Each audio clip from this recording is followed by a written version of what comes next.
2022년 간호사국시 기출문제풀이 지역사회간호학 35문항입니다. 문제 36번. 자유방임형 보건의료 전달체계의 특징으로 옳은 것은 소비자가 보건의료기관을 자유롭게 선택할 수 있다, 입니다. 자유방임형 보건의료 전달체계는 소비자에게 보건의료기관을 자유롭게 선택할 수 있는 자유를 부여하는 체계이다. 이 체계에서는 개인이 원하는 보건의료기관을 선택하여 서비스를 받을 수 있으며, 의료기관들은 경쟁을 통해 서비스의 질을 개선하고 소비자의 선택을 유도하게 된다. 이를 통해 소비자들은 자신의 우선순위에 따라 적절한 보건의료 서비스를 선택할 수 있다. 다른 선택지들과 달리 이 체계는 소비자의 선택 자유를 강조하며 중앙정부의 계획과 통제보다는 개인의 자율성을 우선시하는 특징을 가지고 있다. 문제 3-11번. 다음에서 설명하는 진료비 지불 방식은 포괄수가제입니다. 1. 봉급제는 환자가 정해진 기간 동안 일정한 금액을 지불하고 그 기간 동안 필요한 의료 서비스를 제공받는 방식이다. 이는 일반적으로 정기적인 예방 및 치료 서비스를 제공하는 경우에 사용된다. 2. 인두제는 환자가 진료비의 일부를 본인이 부담하고 나머지는 보험사나 정부 등이 부담하는 방식이다. 보험사나 정부 등이 일정 비율의 진료비를 보조하므로 환자의 부담이 상대적으로 줄어든다. 3. 포괄수가제는 의료기관이 정해진 금액을 받고 그 금액 내에서 환자에게 필요한 모든 서비스를 제공하는 방식이다. 환자는 일정 금액을 지불하고 그 이상의 서비스를 받게 될 경우 추가 비용이 발생할 수 있다. 장점은 예측 가능한 의료비, 환자가 필요한 서비스를 자유롭게 이용 가능, 과잉진료 억제, 진료비 청구가 간단, 보험사 간 마찰 최소. 단점은 금액을 초과하는 서비스를 받을 때에는 추가 비용이 발생한다. 일부 특수한 치료나 수술 등은 포괄수가제의 범위를 벗어날 수 있다. 4.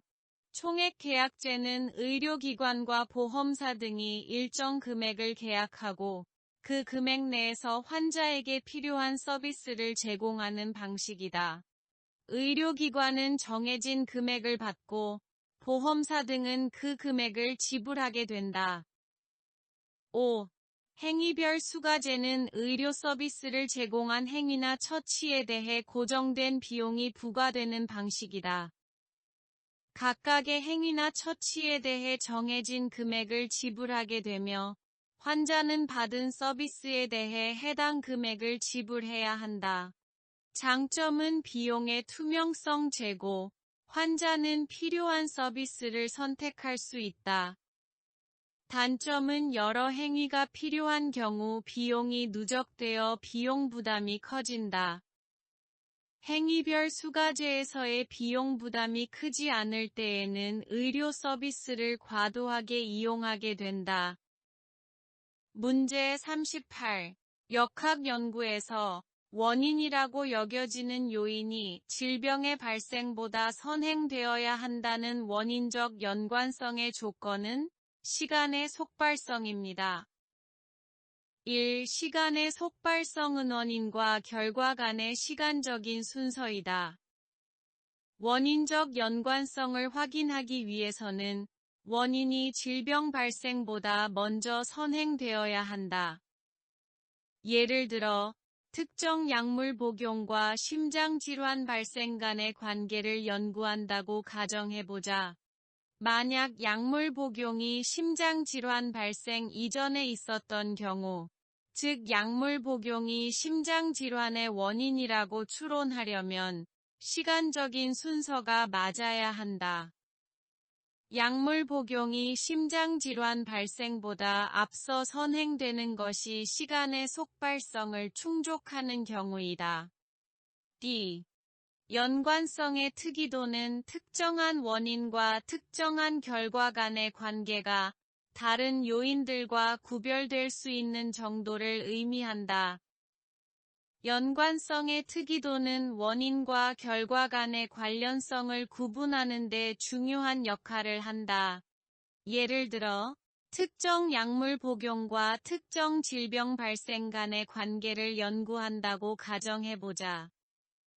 해당 약물 복용은 그 질병과 관련이 있는지를 확인하기 위해 다른 요인들을 고려한다.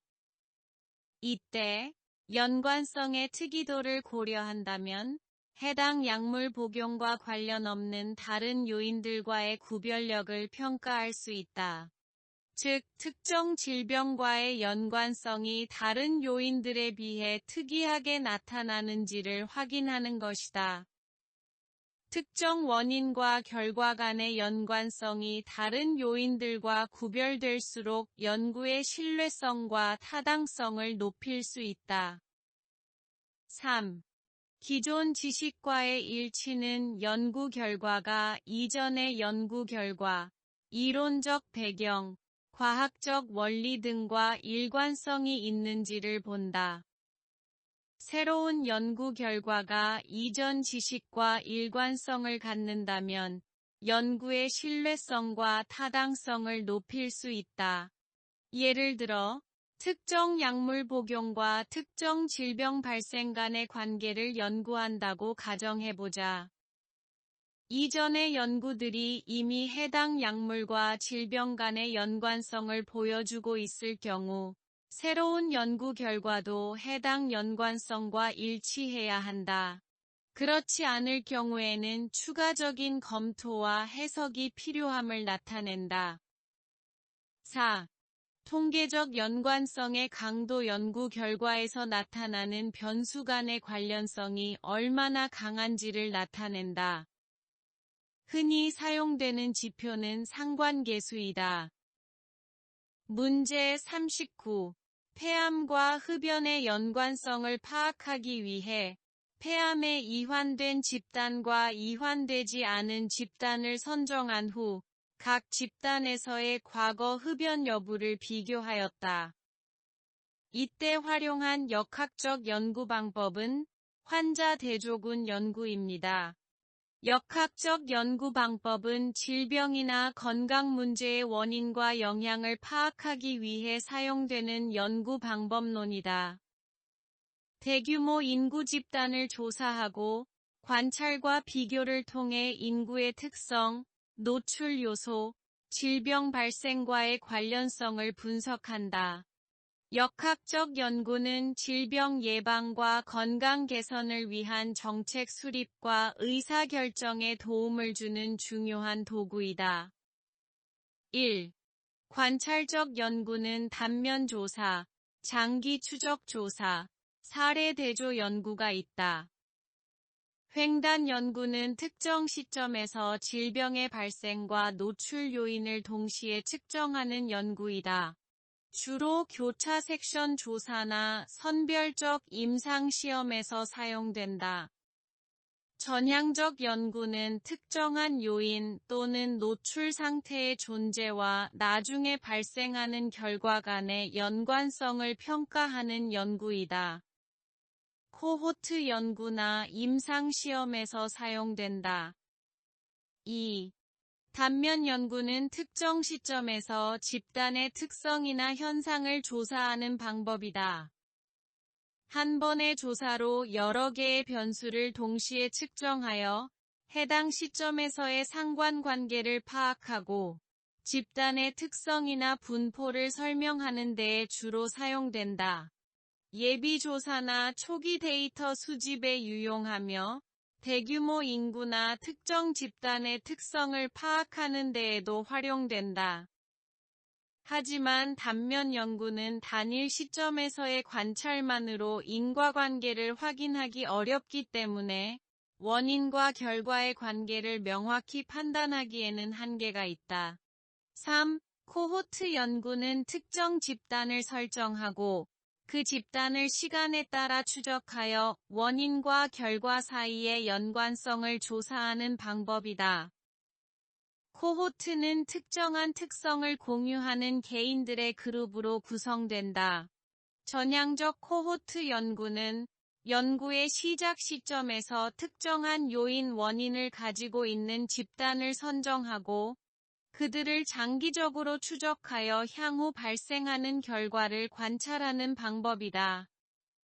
이는 원인과 결과의 시간적 연관성을 평가하는 데에 유용하다. 후향적 코호트 연구는 이미 발생한 결과에 대한 정보를 가지고 있는 집단을 선정하고 그들의 과거 데이터를 분석하여 원인과 결과의 연관성을 평가하는 방법이다. 이는 이미 수집된 데이터를 활용하여 연구를 수행할 수 있는 장점이 있다.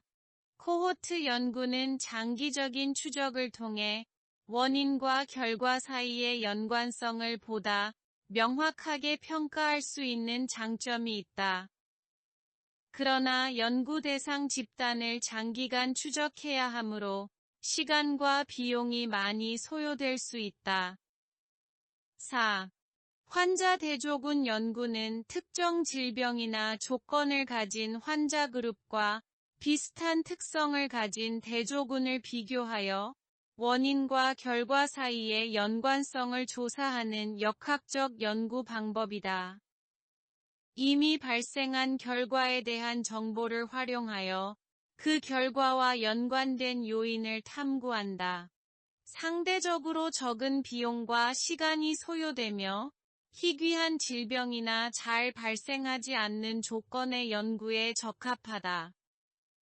그러나 연구 대상의 선택과 데이터 수집에서 편향이 발생할 수 있으며 원인과 결과 사이의 인과관계를 명확히 확인하기 어렵다. 예시를 들면 폐암과 흡연의 연관성 조사에서 환자 그룹은 폐암 진단을 받은 환자들, 대조군은 비흡연자 또는 흡연이 적은 비폐암 환자들. 연구 목적은 흡연과 폐암 발생 사이의 연관성을 확인하기 위해 두 그룹을 비교하여 흡연의 영향을 평가한다.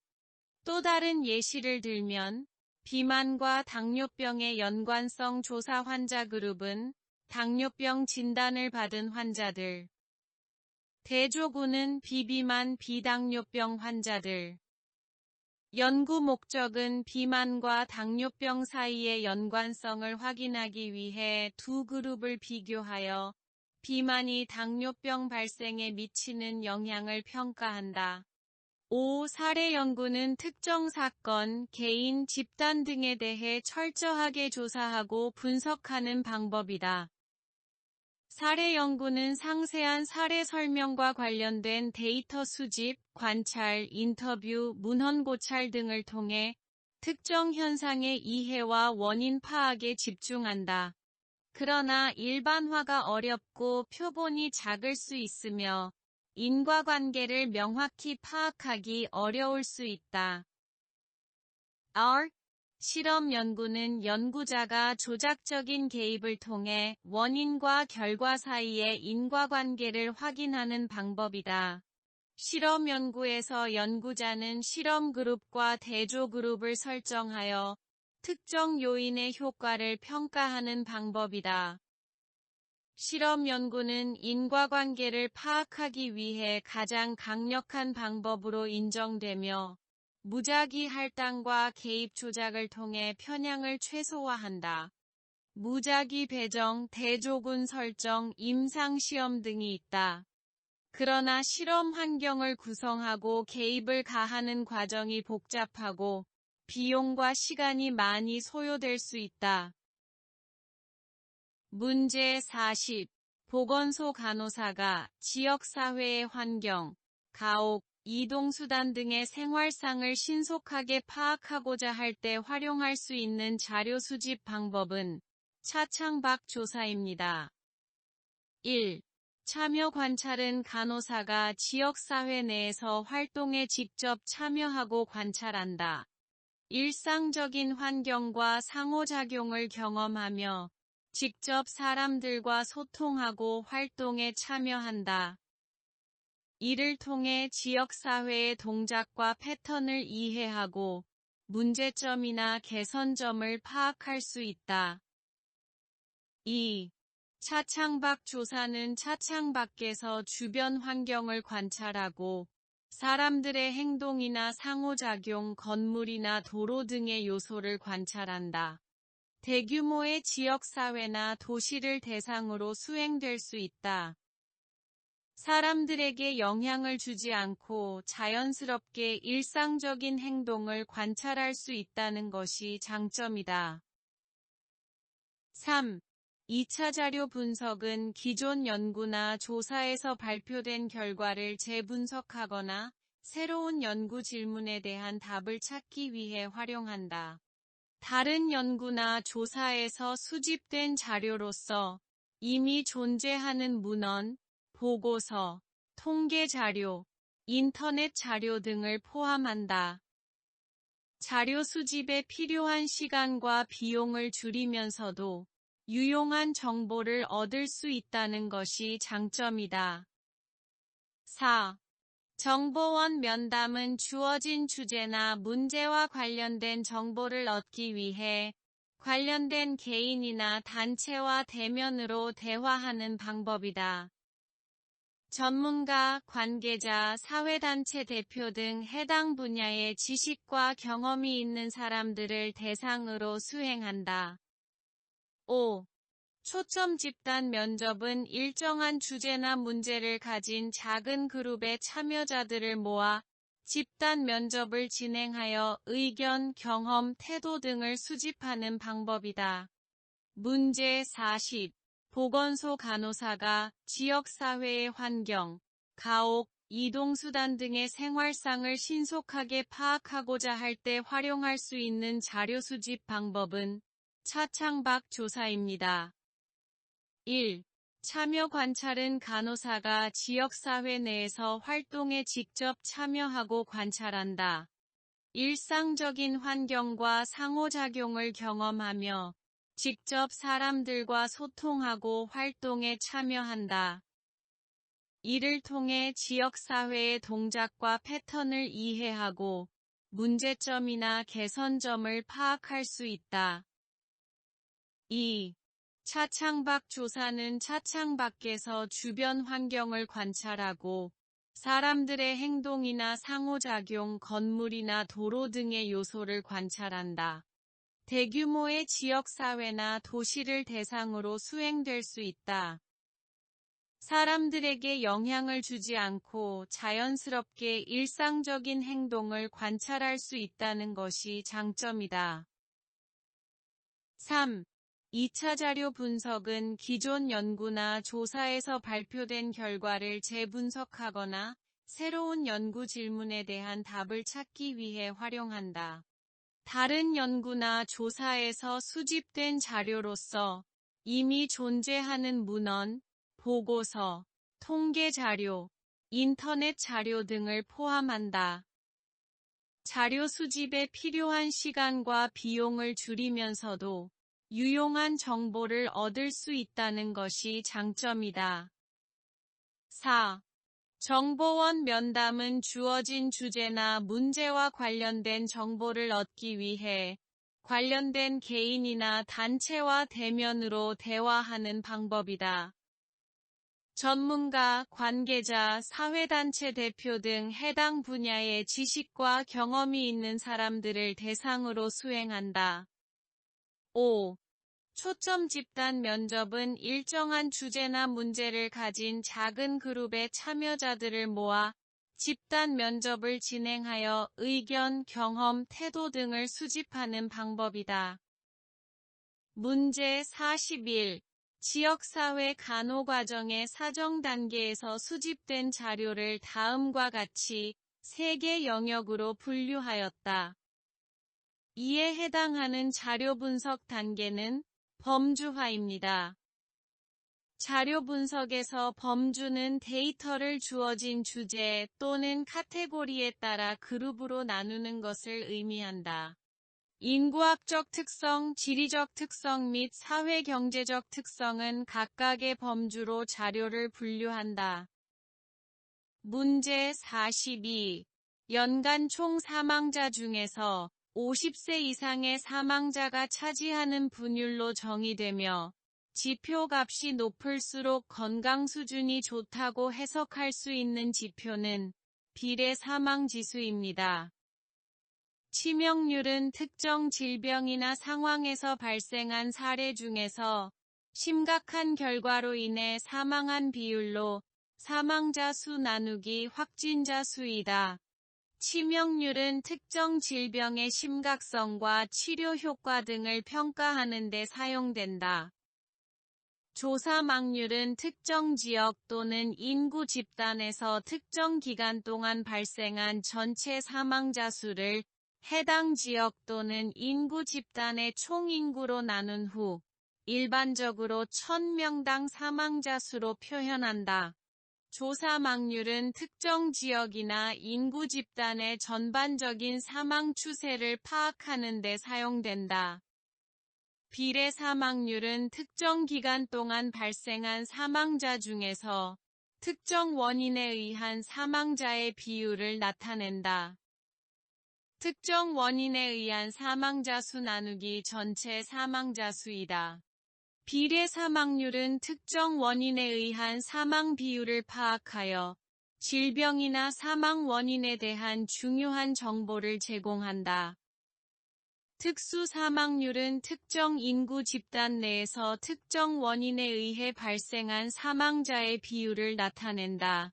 주로 1000명당 사망자 수로 표현되며 특정 질병, 연령 그룹, 성별 등 특정 요인을 기반으로 계산된다.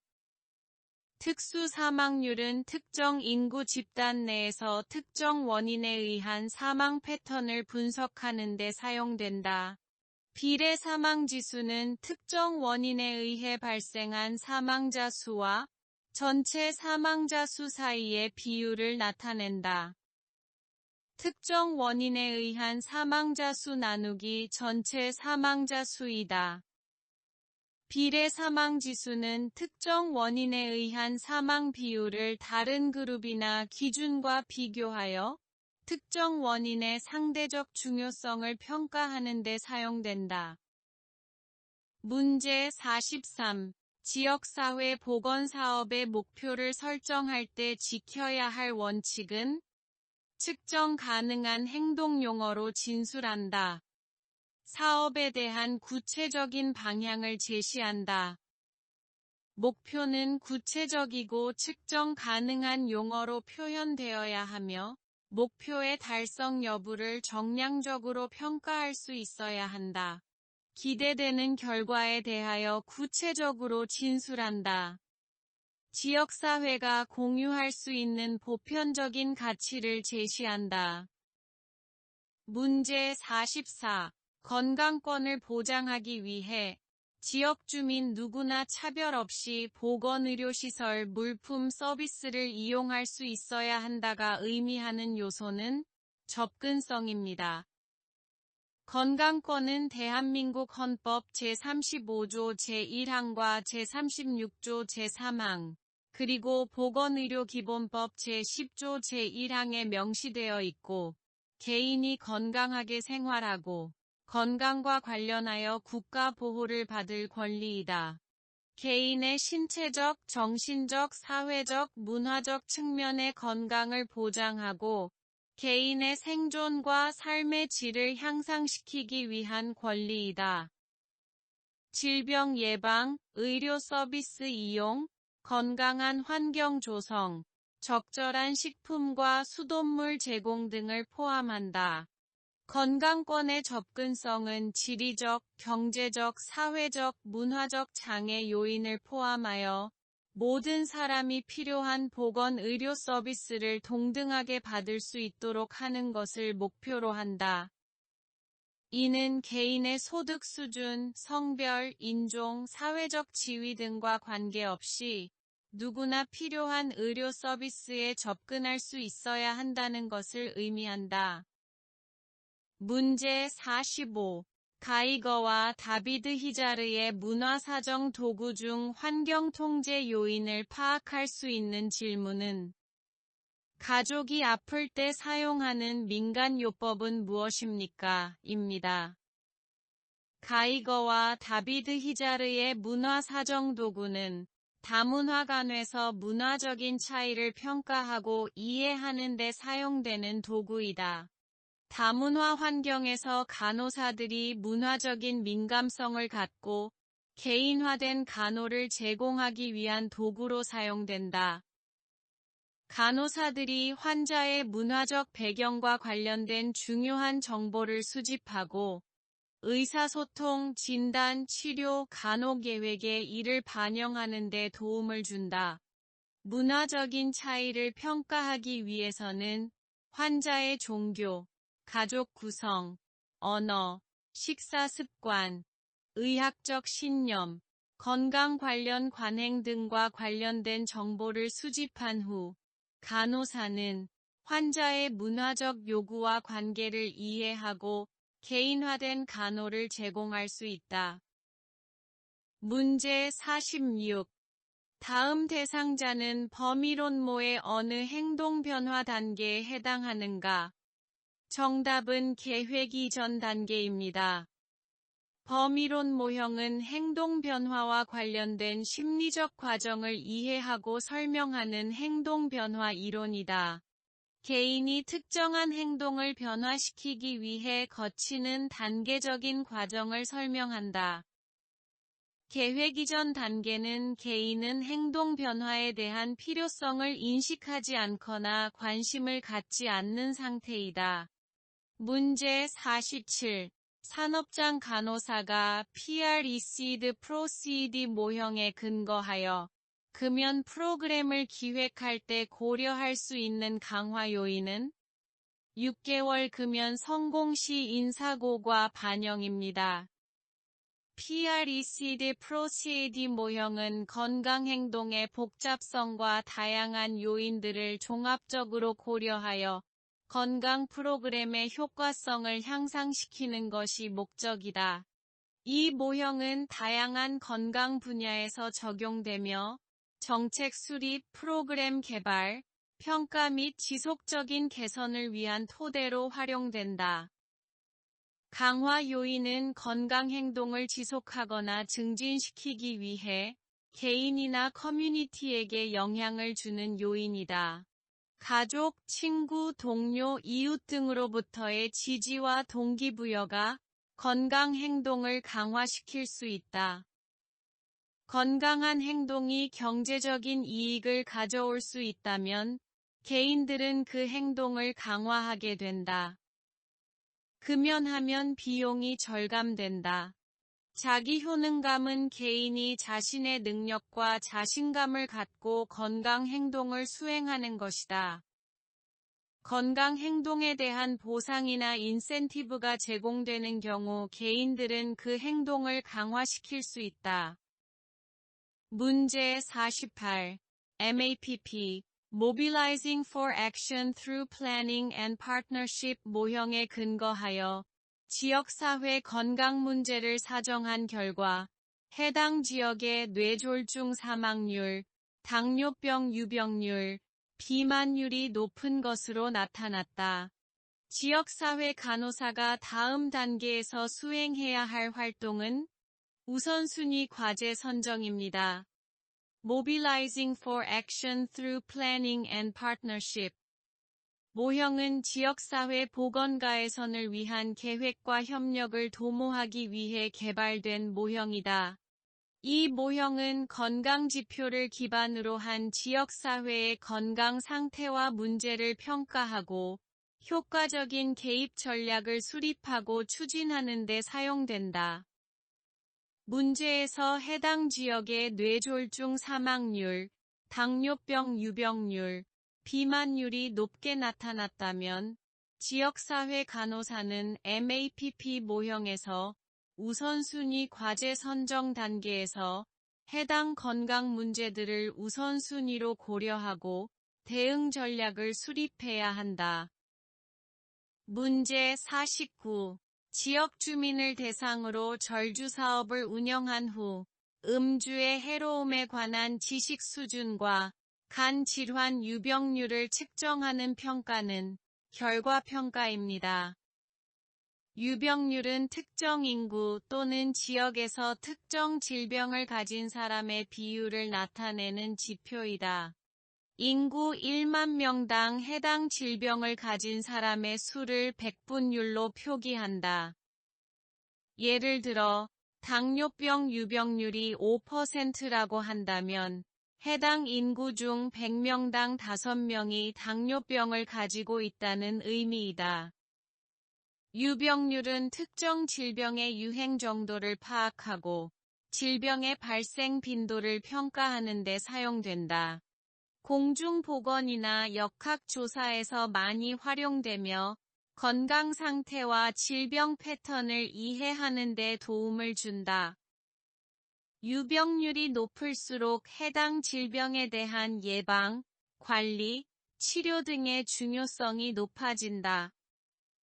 결과평가는 프로그램 또는 사업이 목표를 달성했는지를 평가하는 과정이다. 이 경우에는 절주 사업의 목표 중 하나인 음주의 해로움에 관한 지식 수준과 간 질환 유병률을 평가하는 것이므로 결과평가에 해당한다. 이를 통해 사업의 성과와 효과를 확인하고 개선할 필요성을 파악할 수 있다. 구조평가는 사업이나 프로그램의 구조와 구성 요소를 평가하는 것이고, 과정평가는 사업이나 프로그램의 진행 과정을 평가하는 것이다. 지속성 평가는 사업이나 프로그램의 지속성과 영향력을 평가하는 것이며, 효율성 평가는 투입된 자원과 비용 대비 결과를 평가하는 것이다. 문제 50. 지역사회간호사가 수행한 만성질환관리 활동 중 협력에 해당하는 것은 보건소와 병원을 연계하여 합병증 조기 검진 서비스를 제공한다. 입니다. 지역사회간호사가 지역 주민의 당뇨병에 관련된 합병증을 조기에 발견하기 위해 보건소와 병원을 연결하여 협력하는 활동을 수행하는 것이다. 문제 51. 지역사회 간호활동 중 건강관리실 간호와 방문간호를 비교할 때 건강관리실 간호의 특징은 동일한 건강 문제가 있는 다른 대상자와 정보를 공유할 수 있다. 입니다. 건강관리실은 일반적으로 의료기관 내에 위치하여 대상자들이 찾아오는 형태로 서비스를 제공하며 정보 공유와 상담을 중심으로 활동한다. 반면에 방문간호는 대상자의 가정이나 지역으로 직접 방문하여 간호 서비스를 제공하므로 개별적인 상황과 가정 환경에 맞는 간호를 제공한다. 방문간호는 심층적인 대화와 상호작용을 통해 대상자와의 관계를 형성하며 가정에서의 문제 해결과 건강관리를 지원한다. 또한 가족이나 돌봄 제공자와의 협력한다. 건강관리실 간호의 특징은 다음과 같다. 상담 및 의뢰 활동을 시행하기 어렵다. 대상자의 가정 환경에 맞는 시범을 보이기 쉽다. 주위 환경이 산만하여 교육의 효과가 낮을 수 있다. 대상자가 자신의 문제를 솔직하고 편안하게 이야기할 수 있다. 동일한 건강 문제가 있는 다른 대상자와 정보를 공유할 수 있다.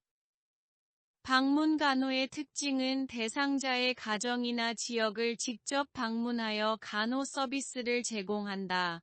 개별 대상자의 가정 환경과 상황에 적합한 간호를 제공할 수 있다. 대상자와의 심층적인 대화와 상호작용이 가능하다. 가정에서의 간호 서비스를 통해 실생활에서의 문제를 해결하고 건강을 관리할 수 있다. 대상자의 가족이나 돌봄 제공자와의 협력한다.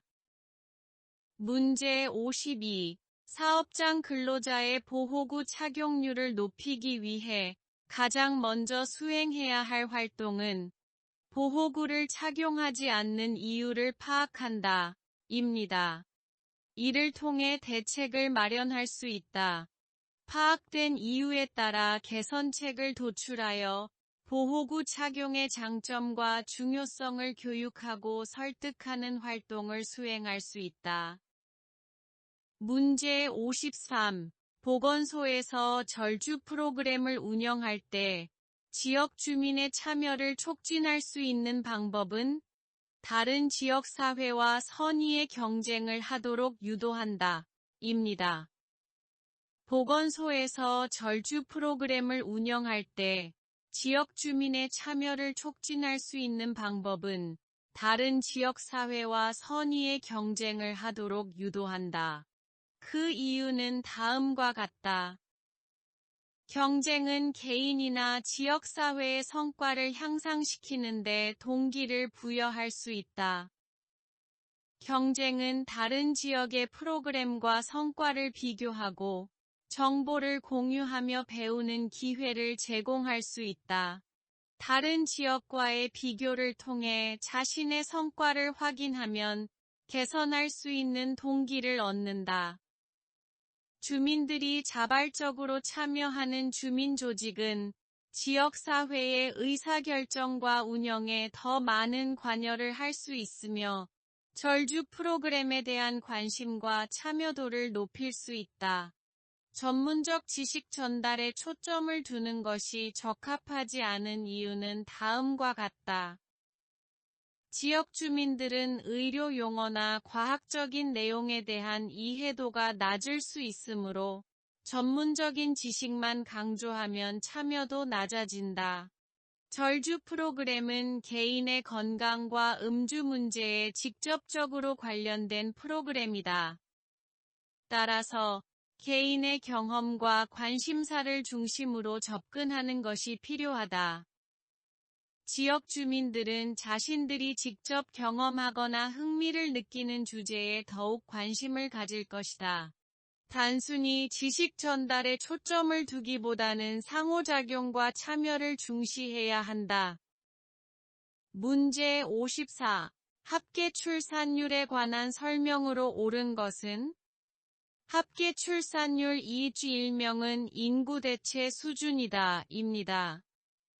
합계 출산율은 특정 인구 집단에서 평균적으로 한 여성이 평생 동안 낳을 것으로 예상되는 총 출생 아이의 수를 나타내는 지표이다.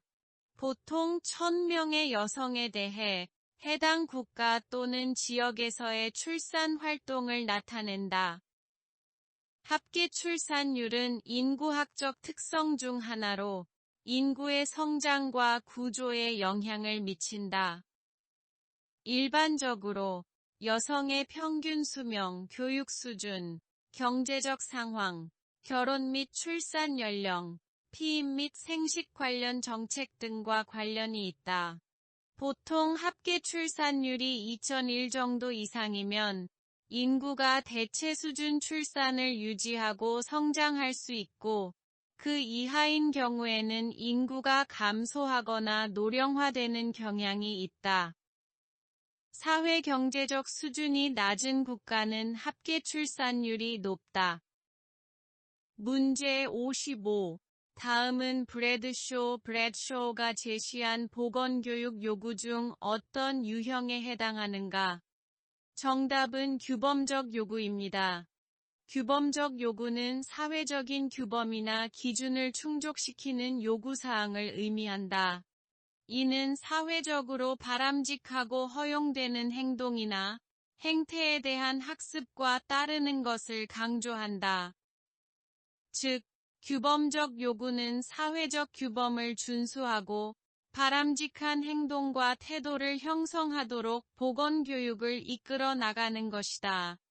예를 들어, 금연 교육 프로그램을 기획하는 경우 규범적 요구에 따르면 해당 프로그램은 흡연이 건강에 해로운 행동이라는 사회적 규범을 강조하고 금연을 통해 사회적인 기준을 충족시키는 것을 목표로 해야 한다.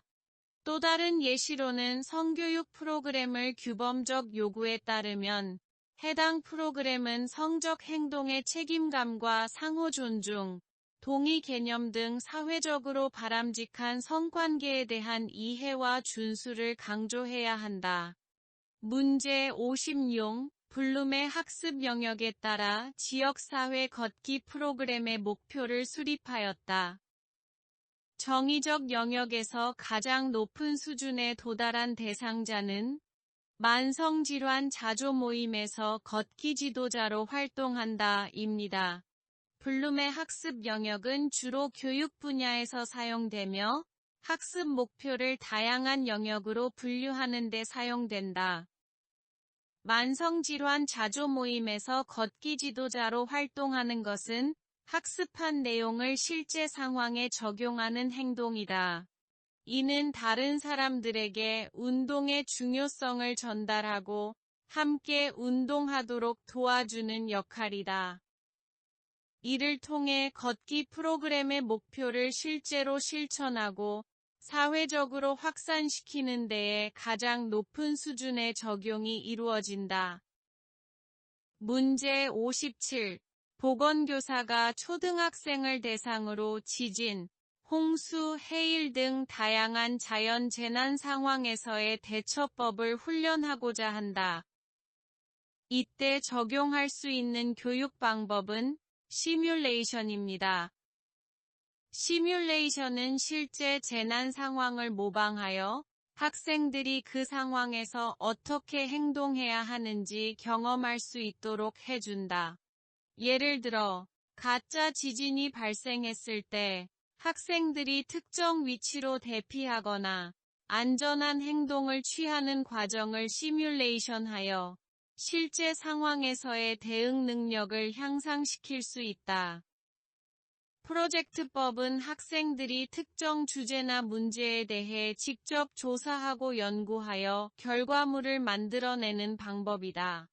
자연재난 대처법을 학습하기 위해 학생들에게 프로젝트를 주어 관련 정보를 수집하고 분석한 후 대처 방법이 담긴 안전 가이드 또는 비상 대피 계획을 작성하도록 할 수 있다. 이를 통해 학생들은 실제 재난 대응 시 필요한 지식과 기술을 습득하게 된다. 문제 58. 보건소 간호사가 마을회관에서 노인을 대상으로 보건교육을 할 때 교육 효과를 높일 수 있는 방법은 건강생활 실천 방법을 개별화하여 구체적으로 안내한다. 입니다.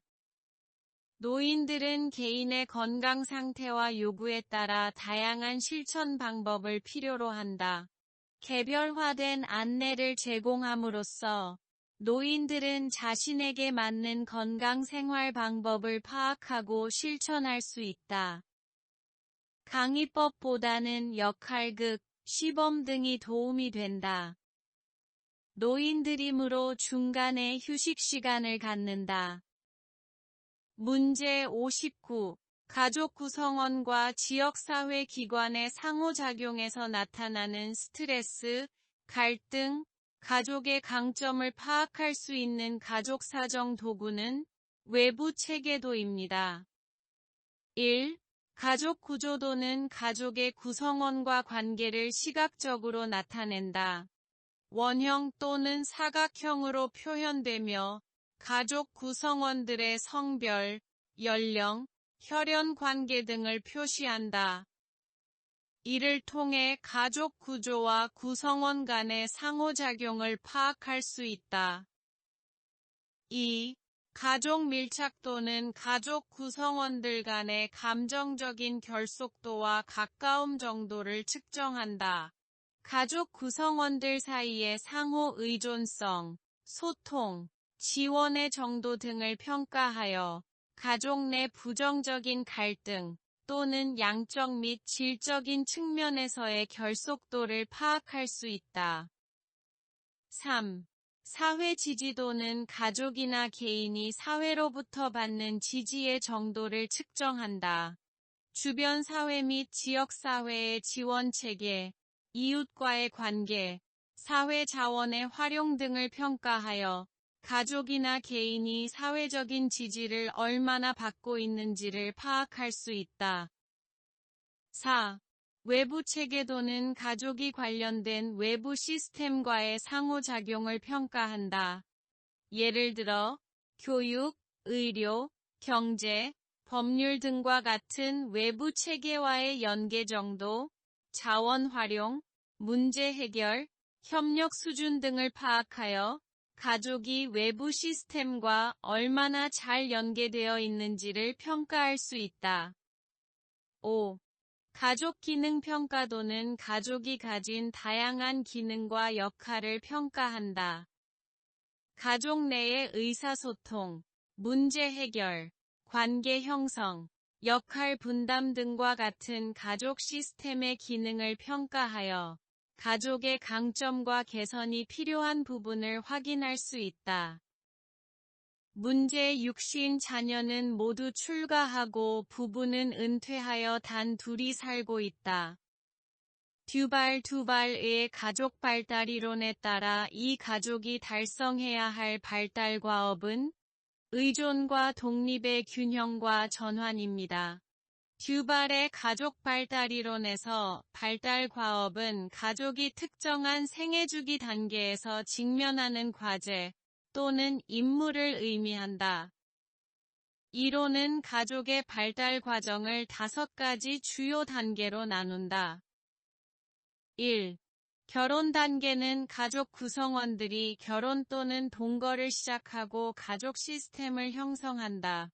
발달 과업은 서로의 역할과 기대를 조율하고 가족의 새로운 동적을 통합한다. 2. 초기 윤영이 단계는 유아의 기본적인 생활 요구를 충족시키고 양육 역할을 수행한다. 3.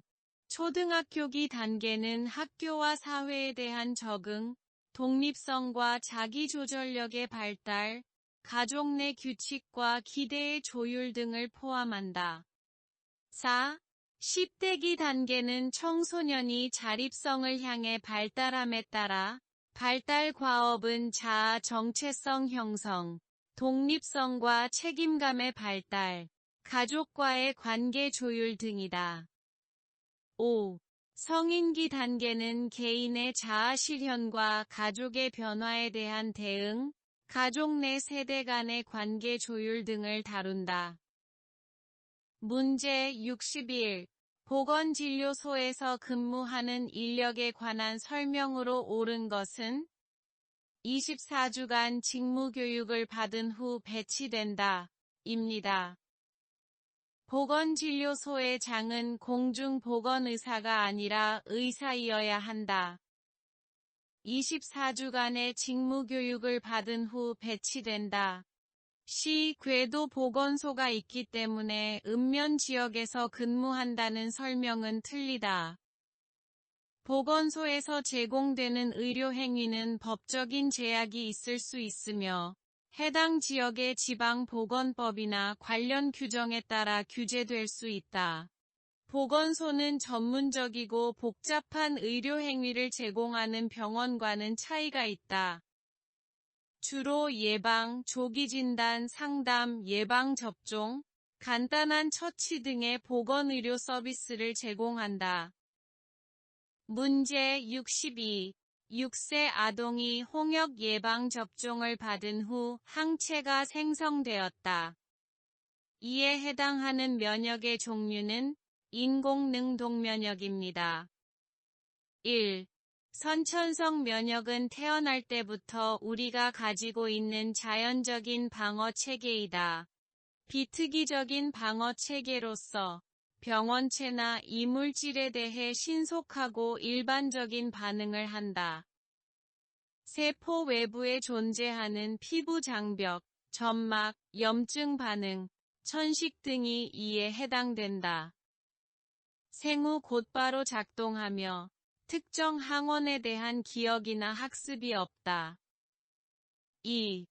자연 능동 면역은 병원체와의 실제 감염이나 자연적인 경로, 예, 바이러스 감염 후 회복을 통해 발달하는 면역이다.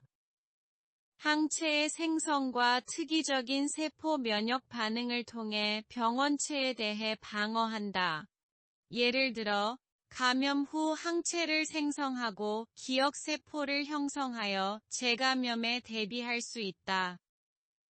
3. 인공 능동 면역은 백신 등의 인공적인 수단을 사용하여 면역을 유발한다. 백신은 병원체의 약화된 형태, 변성된 항원 또는 항원의 일부를 포함하고 있어 면역 시스템이 항원에 반응하도록 유도한다. 이를 통해 면역이 활성화되고 항체 생산과 기억세포 형성이 이루어져 향후 감염에 대비할 수 있다. 4. 자연 수동 면역은 어머니의 태반을 통해 태아에게 면역력을 전달하는 것을 의미한다. 태아는 어머니의 면역 체계로부터 항체를 획득하여 출생 전까지 일정 기간 동안 면역 방어를 보유할 수 있다. 5. 인공 수동 면역은 면역 형성을 위해 항체를 외부에서 직접 제공하는 것이다. 예를 들어, 항체 제품을 투여하여 바이러스나 독소에 대한 직접적인 보호를 제공할 수 있다. 즉각적인 효과를 가져오지만 일시적인 면역력을 제공하므로 장기적인 보호는 아니다. 항체요법, 태아 면역 글로불린, 항체 치료제 등이다. 문제 63. 지역사회 간호사가 주민을 대상으로 새로운 집단 검진을 계획할 수 있는 질병은 잠복기가 있는 질병입니다. 유병률이 높다는 것은 해당 질병이 많은 사람들에게 영향을 미치고 있으며 집단적인 접근이 필요하다. 중요한 공중보건 문제는 공중보건에 중요한 영향을 미치는 문제로 인식되는 경우이다. 해당 질병이 사회적, 경제적, 혹은 건강상의 영향을 크게 줄 수 있는 질병일 가능성이 있음을 의미한다. 조기 발견의 중요성은 조기 발견이 해당 질병의 예방이나 치료에 중요한 역할을 하는 경우이다. 조기 발견을 통해 즉각적인 치료나 예방 조치를 취할 수 있으며, 이를 통해 질병의 악화를 예방하거나 사회적인 이익을 창출할 수 있다. 대중의 이해와 참여 필요성은 질병의 예방이나 조기 발견을 위해서는 대중의 인식과 의식이 필요하며 집단적인 접근과 참여가 필요한 경우이다. 잠복기가 있는 질병은 잠복기란 감염된 후 질병의 증상이 나타나기까지의 시간을 말한다. 이동안 감염자는 이미 질병을 가지고 있으며 다른 사람들에게 전파할 수 있는 상태일지도 모른다. 집단 검진을 통해 감염자를 조기에 발견하고 전파를 차단하거나 예방할 수 있다. 문제 64.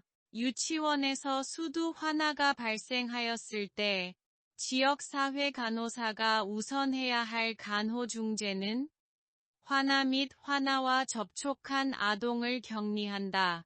입니다.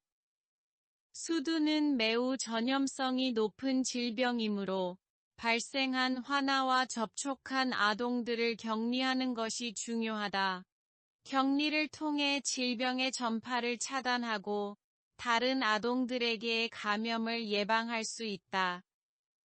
비말 등의 공기맥의 감염 또는 분비물과 직접 접촉 시 감염되는 질병은 홍역, 유행성이 하선염, 풍진, 수두, 공기 접촉 환자가 사용한 물건으로 감염되는 것은 인플루엔자. 환자와 복균자의 대소변에 오염된 식수나 음식물로 감염되는 것은 콜레라, 장티푸스이고, 불완전 급수와 식품은 세균성 이질이고, 오염된 어패류는 비브리오 폐혈증입니다.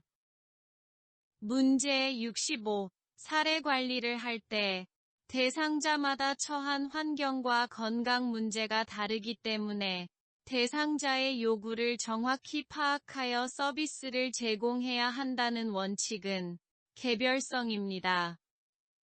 개별성은 사례 관리에서 가장 중요한 원칙 중 하나로 개별 개개인의 특성과 상황을 고려하여 개별적으로 맞춤화된 서비스를 제공하는 것을 의미한다.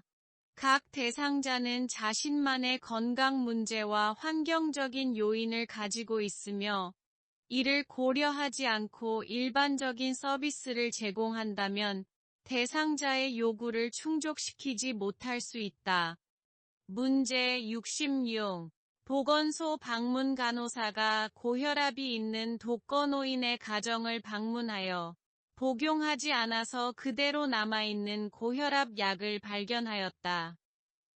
혈압이 140/100mmHg로 측정되었다면 향후 필요한 간호 중재는 약물 복용 여부를 자주 확인하고 교육한다. 입니다. 고혈압 약물을 복용하지 않은 상태로 고혈압이 140/100mmHg로 측정되었다면 해당 노인의 고혈압 관리가 필요하다. 간호 중재는 약물 복용 여부를 자주 확인하고 교육한다.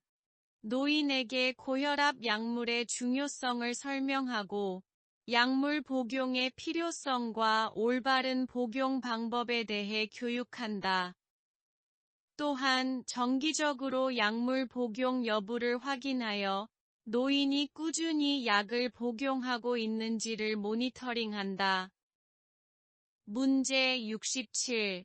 기초생활수급권자인 독거노인이 요통으로 장기간 입원해 있다. 병원에서 퇴원을 권유하였지만 식사 및 세탁을 도와줄 사람이 없다며 다른 병원으로 재입원하고 싶어 한다. 이 대상자에게 필요한 사례 관리는 의료급여 사례 관리입니다. 68.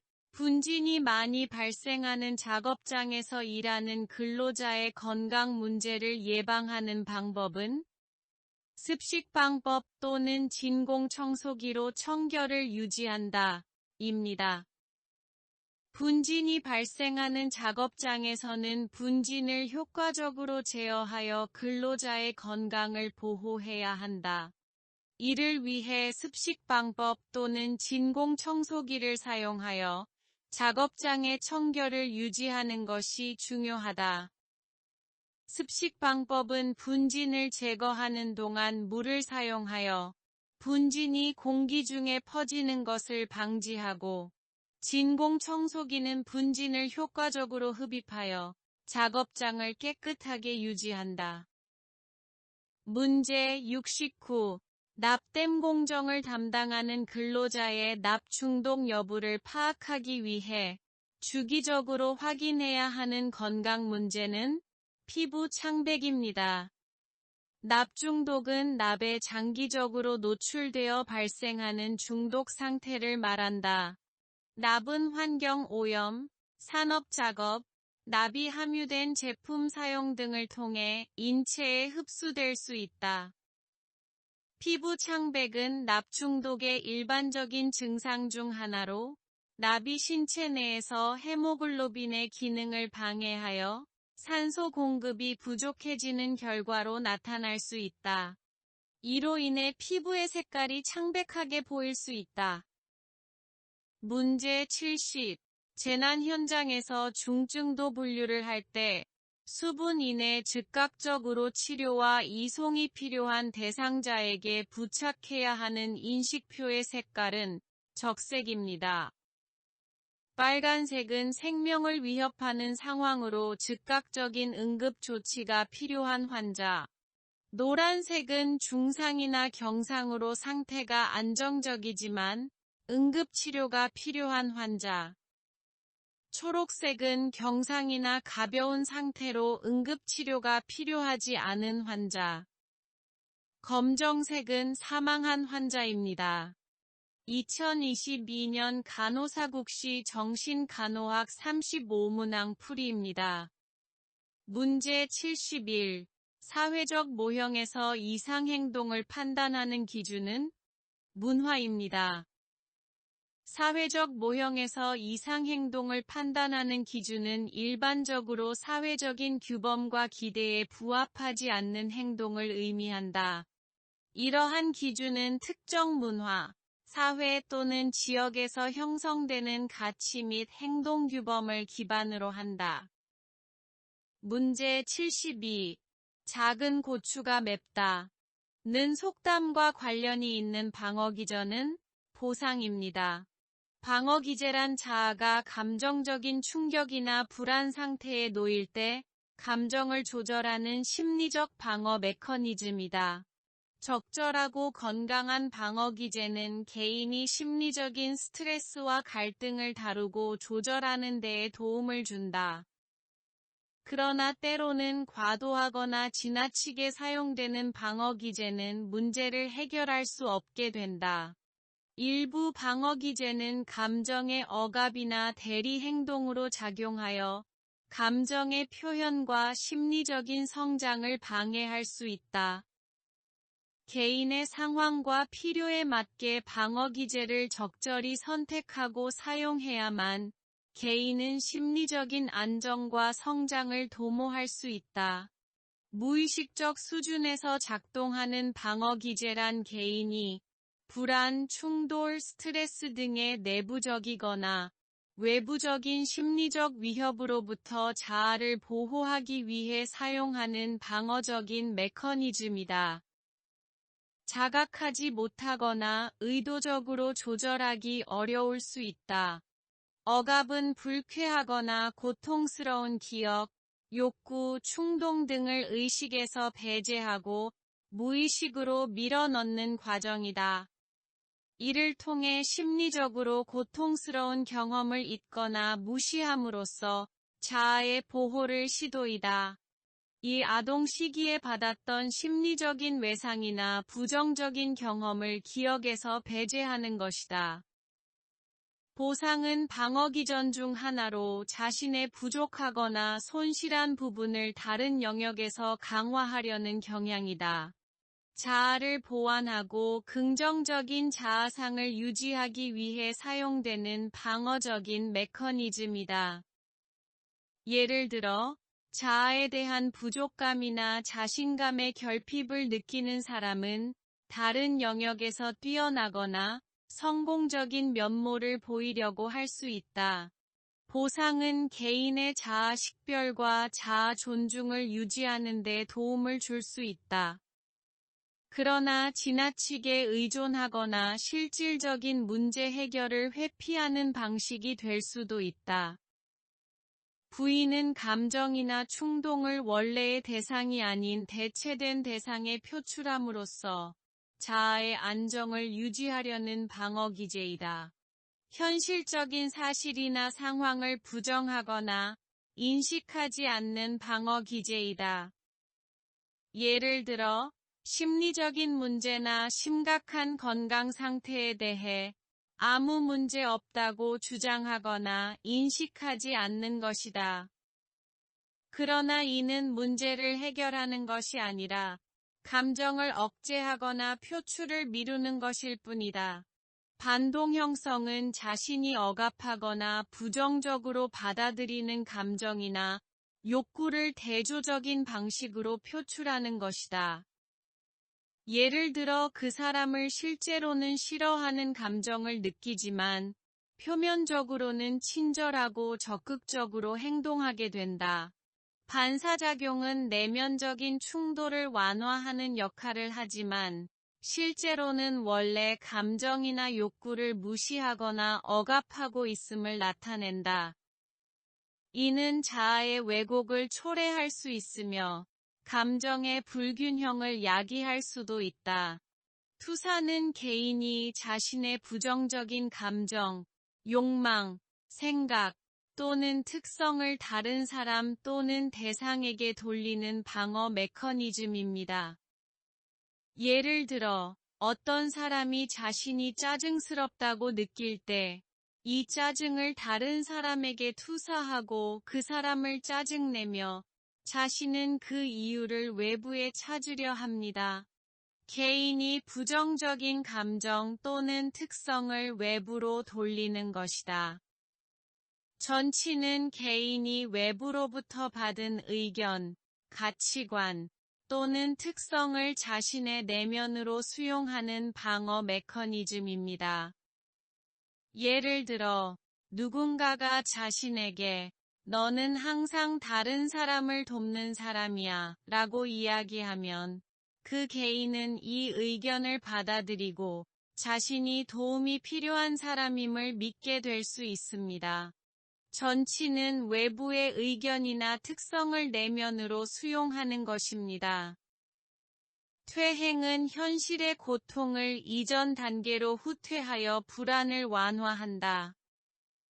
취소는 타인이 자신으로부터 피해를 입었다고 느낄 때 원상복구시키려는 행위. 예를 들면 죄를 짓고 교회에서 용서를 비는 행위이다. 회피는 불안을 피하기 위해 어려운 상황이나 감정을 피하는 방어 기제이다. 예를 들어, 어려운 결정이나 대면해야 할 충돌 상황을 회피하고 미루는 것이다. 의식적 수준에서 작동하는 방어 기제란 개인이 의도적으로 사용하는 방어 메커니즘으로 현실에서 발생하는 불안, 충돌, 스트레스 등을 다루는 데에 도움을 주는 전략이다. 이러한 방어 기제들은 개인이 자각하고 의식적으로 선택하여 사용할 수 있다.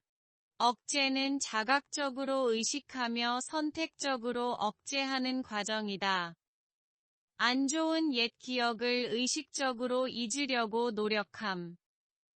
시험을 앞두고 불안을 느끼지만 그것을 무시하고 다른 활동에 집중하는 것이다. 합리화는 불쾌한 상황이나 자신의 행동, 결정을 합리적인 이유나 설명으로 변형하여 자신을 정당화하고 심리적인 안정감을 유지하려는 경향이다. 약물 중독자가 스트레스를 해소하기 위해 약물을 사용했고, 나중에는 중독이 되었다고 합리화한다. 승화는 용납할 수 없는 충동이나 감정을 사회적으로 허용 가능한 활동이나 행동으로 바꿈이다. 주장은 자신을 보호하거나 개인의 청렴성을 유지하기 위해 자신의 생각, 필요, 경계를 직접적이고 존경스러운 방식으로 표현하는 것이다. 문제 73. 치료적 관계의 종결 단계에 해당하는 것은 5. 치료적 관계 동안 일어났던 상황들을 검토한다. 입니다. 페플라우는 간호과정에 대한 이해를 발전시키기 위해 대인관계론을 적용한 치료적 관계 모형을 제시했다. 이 모형은 대화적 간호라고도 불린다. 치료적 관계는 간호자와 환자 간의 인간관계로 서로 상호작용하면서 간호의 목적을 달성하는 과정이다. 간호사와 환자는 서로 대등한 관계를 맺으며 환자를 도우면서 동시에 환자로부터 배울 수 있다. 4단계로 구성된다. 문제 74. 다음 중 개방적 질문은 오늘은 기분이 어떠세요? 입니다. 개방적 질문은 상대방에게 넓은 응답 범위를 제공하여 자유롭게 생각과 의견을 표현할 수 있도록 하는 질문 형태이다. 이러한 질문은 단답형이나 예, 아니오로 대답할 수 있는 질문과는 달리 상대방의 생각이나 경험에 대한 자세한 정보를 얻기 위해 사용된다. 개방적 질문은 대화를 깊게 이끌어가고 상대방의 관점을 이해하며 상세한 정보를 수집하는 데 유용하다. 이러한 질문은 상대방의 감정, 경험, 관점, 목표 등을 파악하고자 할 때 효과적이다. 개방적 질문은 어떻게 생각하세요? 어떻게 느끼시나요? 경험해 보셨나요? 와 같은 형태를 가지며 상대방이 자신의 생각과 의견을 개방적으로 표현할 수 있도록 한다. 문제 75. 지나가는 사람들 모두가 자신에 대해 수군거린다고 하는 조현병 대상자의 증상은 관계망상입니다. 보속증은 조현병의 일부 증상 중 하나로 자신의 생각이 다른 사람들에게 들리는 것처럼 느끼는 경험이다. 보속증을 경험하는 사람은 자신의 내부적인 생각, 대화, 감정 등이 주변 사람들에게 투사되거나 노출된다고 믿는다. 지리멸렬은 조현병 환자가 반복적이고 무의미한 동작이나 제스처를 계속해서 반복하는 증상이다. 이러한 동작이나 제스처는 환자에게 의미가 있거나 목적이 있는 것처럼 보일 수 있지만 외부에는 이해하기 어렵거나 무의미한 것으로 비춰진다. 관계망상은 조현병 환자가 사소한 사건이나 외부의 일상적인 사건들을 자신과의 관련이 있다고 믿는 증상이다. 예를 들어 뉴스 기사나 텔레비전 프로그램에서 나오는 말이 자신에게 특별한 의미를 가지고 있다고 믿는 등 지나가는 사람들 모두가 자신에 대해 수군거린다고 하는 것이 예시이다. 양가 감정은 조현병 환자가 동시에 상반된 두 가지 감정을 경험하는 증상이다. 환자는 동일한 상황이나 대상에 대해 동시에 긍정적인 감정과 부정적인 감정을 느낄 수 있으며 이로 인해 혼란과 어려움을 겪을 수 있다. 사고비약은 조현병 환자가 일상적인 사고 패턴에서 벗어나 비논리적이거나 무질서한 사고를 보이는 증상이다. 이는 사고의 유기적인 흐름이 혼란스럽거나 단편적으로 느껴질 수 있고 말이나 글을 표현하는 데 어려움을 겪을 수 있다. 사고 비약은 환자의 언어, 문장 구성, 단어 선택 등의 혼돈과 일관성이 부족한 특징을 나타낸다. 문제 76. 인간의 희로애락 및 공격성 등 감정과 관련된 뇌의 부위는 변연계입니다. 변연계는 뇌의 양쪽 반구를 연결하는 대뇌 신경섬유 번들이다. 주로 왼쪽과 오른쪽 반구 사이에서 정보와 신호를 전달하고 통합하는 역할을 한다. 변연계는 대뇌 방구 간의 통신을 원활하게 하여 인지, 운동, 감각, 언어 등 다양한 기능의 조정을 도와준다. 문제 77. 정신건강의학과 병동의 치료적 환경을 조성할 때 물리적 환경에서 중요한 요소는 안전과 보호이다. 정신건강의학과 병동에서는 환자의 안전과 보호가 최우선적으로 고려되어야 한다. 환자들은 종종 예측할 수 없는 행동을 보일 수 있으므로 안전한 환경을 제공해야 한다. 이를 위해 예방적인 안전조치를 적용하고 환자들의 자하해 또는 타해를 예방하기 위한 조치를 취해야 한다. 문제 78. 양극성 장애의 조증사파로 입원한 환자에게 리튬을 투약할 때 간호중재로 옳은 것은 독성 반응이 나타나면 약물을 중단한다 입니다. 조울성 장애의 주요 증상 중 하나이다. 조울성 장애는 조증기와 우울기를 번갈아 가며 경험한다. 리튬은 양극성 장애의 조증 상태를 관리하기 위해 사용되는 주요 약물 중 하나이다. 그러나 리튬의 혈중 농도가 너무 높아지면 독성 반응이 발생할 수 있다. 혈중 리튬 농도가 1.5 MEqL 이상일 때 독성 반응의 위험이 높아진다. 문제 79. 지역사회 주민을 위한 2차 예방 정신간호활동은 초기 정신질환자 외래 진료 연계입니다. 초기 정신질환자 외래 진료 연계는 초기에 정신질환을 경험하는 환자들을 대상으로 정신과 의사와의 연계를 통해 외래 진료를 도와준다. 초기 진단, 치료 계획 수립, 약물 처방 및 모니터링 등을 통해 환자들의 초기 치료를 지원하고 재발 예방에 기여한다. 문제 80. 지역사회 정신건강간호에 관한 설명으로 옳은 것은 비전문 인력이나 준전문 인력이 참여한다. 입니다. 지역사회 정신건강은 정신건강에 관한 문제를 단순한 치료뿐만 아니라 사회의 심리적, 문화적인 면에서 다양한 영역에서 접근하고 다학제적으로 접근해야 한다.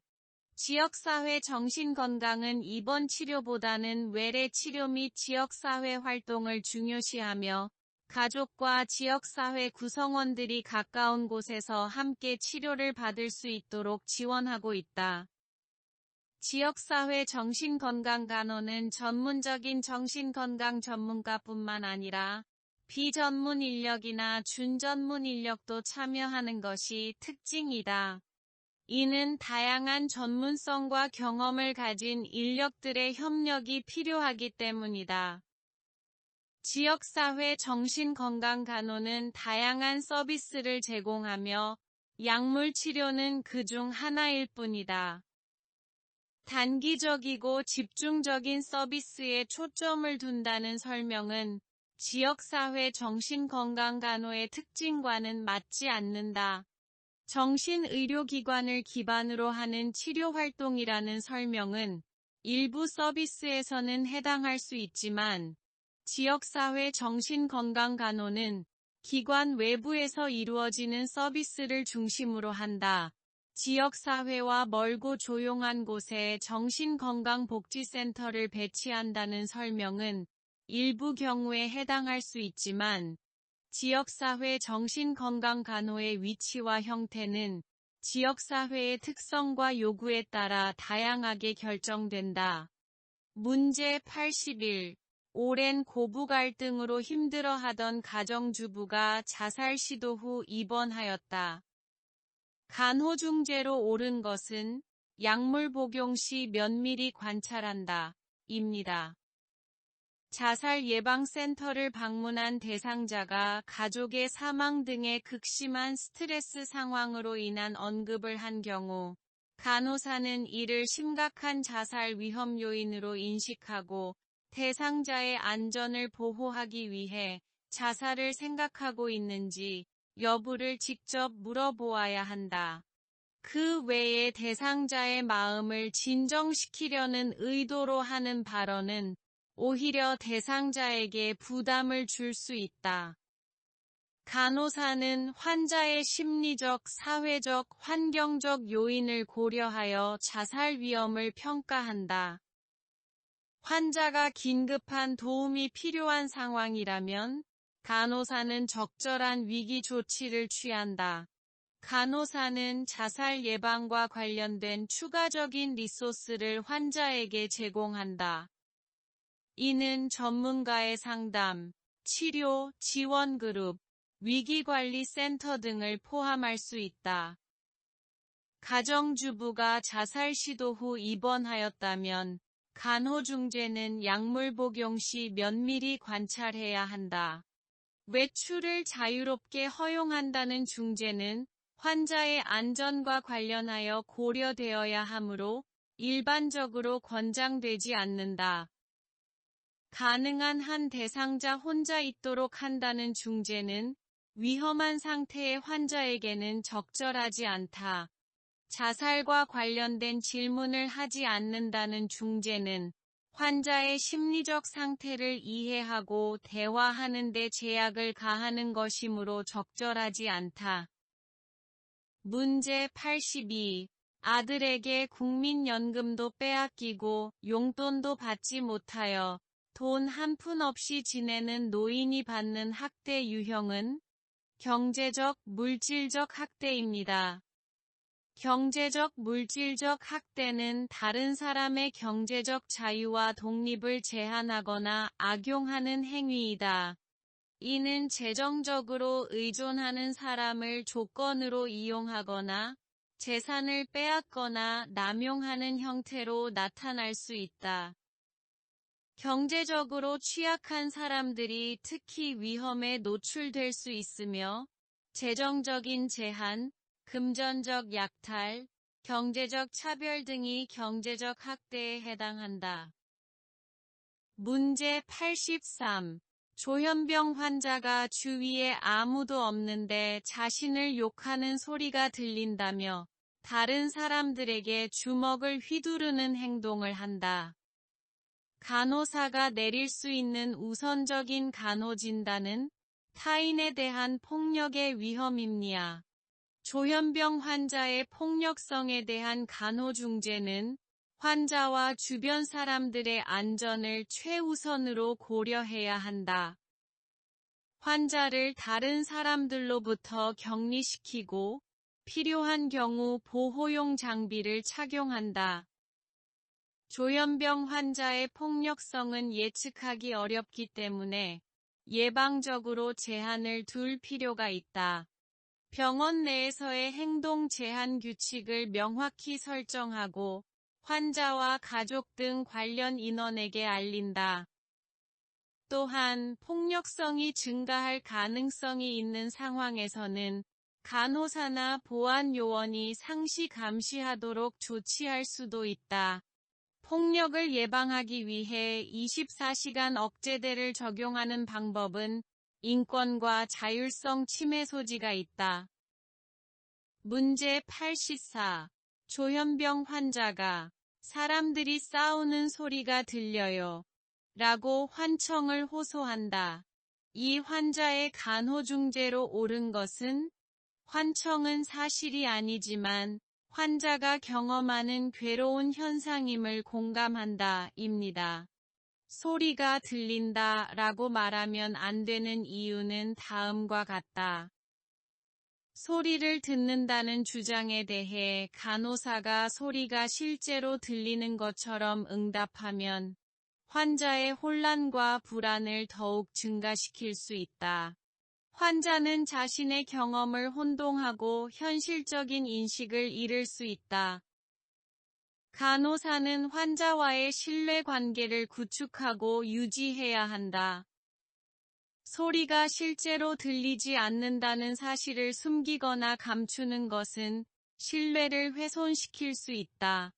환자에게 거짓 정보를 제공하는 것은 의료 윤리에 반하는 행동이다.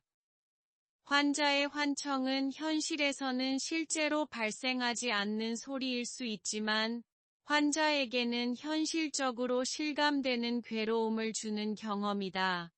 간호사는 환자의 경험을 공감하고 이해하는 태도를 가지며 환자와 소통하고 대화를 나누어야 한다. 환청은 사실이 아니지만 환자가 경험하는 괴로운 현상임을 공감한다. 이를 통해 환자는 자신의 경험을 표현하고 안정감을 얻을 수 있다. 문제 85. 클로자핀, 실로자핀을 복용하는 조현병 환자의 간호중재로 옳은 것은 백혈구 수치를 정기적으로 확인한다. 입니다. 클로자핀은 항정신병제로 무과립구증을 일으킬 가능성이 있기 때문에 CBC 검사를 정기적으로 시행한다. 무과립구증은 심각한 혈액장애로 무괄입구의 감소로 인해 감염에 대한 저항성이 약화되고 발열, 피로감, 혈관 내 응고 등의 증상을 일으킬 수 있다. 따라서 클로자핀 복용 중인 환자에게는 CBC 검사를 꾸준히 시행하여 이러한 부작용을 조기에 발견하고 적절한 조치를 취해야 한다. 클로자핀은 백혈구 감소 증상을 유발할 수 있는 약물이다. 이로 인해 환자는 중성화학적 과정에 의해 백혈구 감소를 경험할 수 있으며 이는 심각한 합병증인 골수억제증을 초래할 수 있다. 따라서 클로자핀을 복용하는 환자의 경우 정기적으로 백혈구 수치를 확인하고 이상이 있는지 주시해야 한다. 문제 86. 조현병 환자가 자신이 감시당하고 있다는 망상으로 사람들과 어울리지 않고 있다. 간호중재로 옳은 것은 3. 신뢰 형성을 위해 환자와 약속을 잘 지킨다. 입니다. 망상은 조현병의 주요 증상 중 하나로 현실과 상관없는 비이성적인 믿음이나 환각적인 경험을 지칭한다. 망상은 현실적인 증거나 논리와는 상관없이 개인의 신념이나 믿음으로 강하게 뿌리박은 상태이다.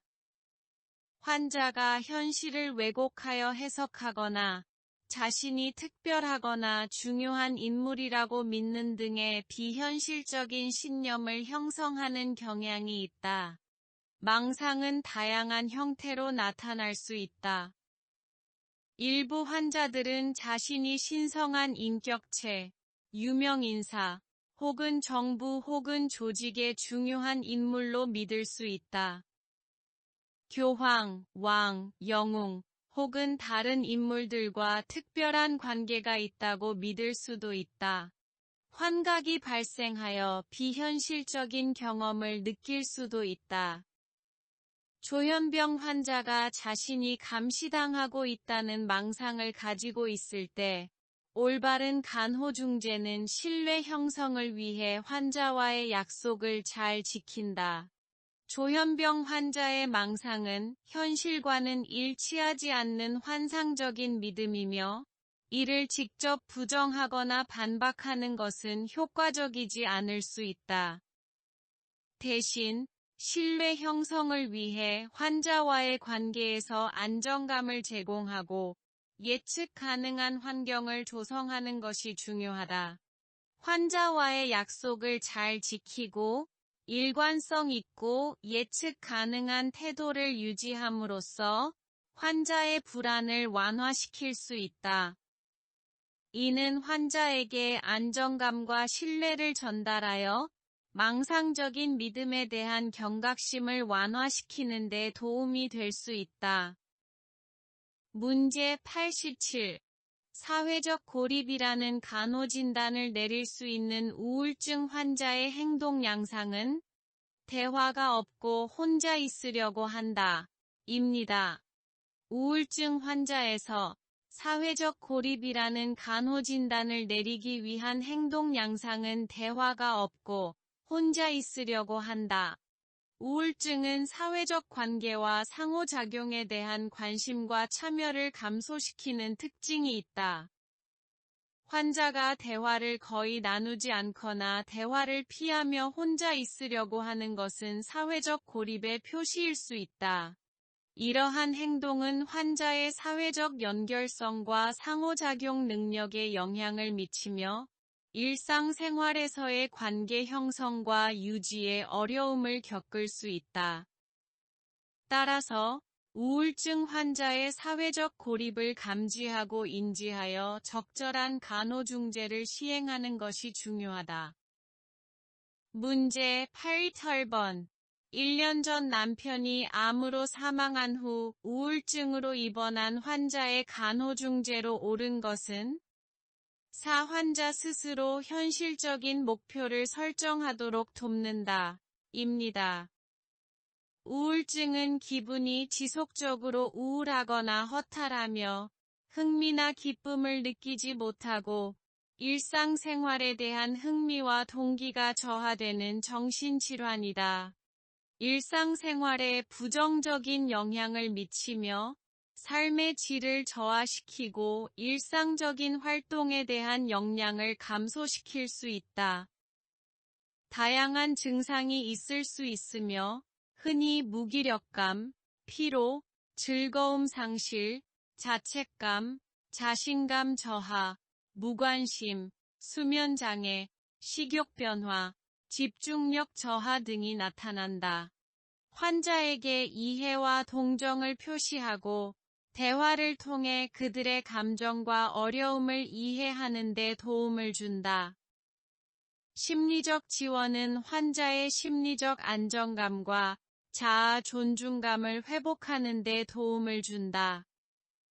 환자가 우울감과 슬픔을 겪는 상황에서 현실적인 목표를 설정하고 달성할 수 있도록 돕는 것이 중요하다.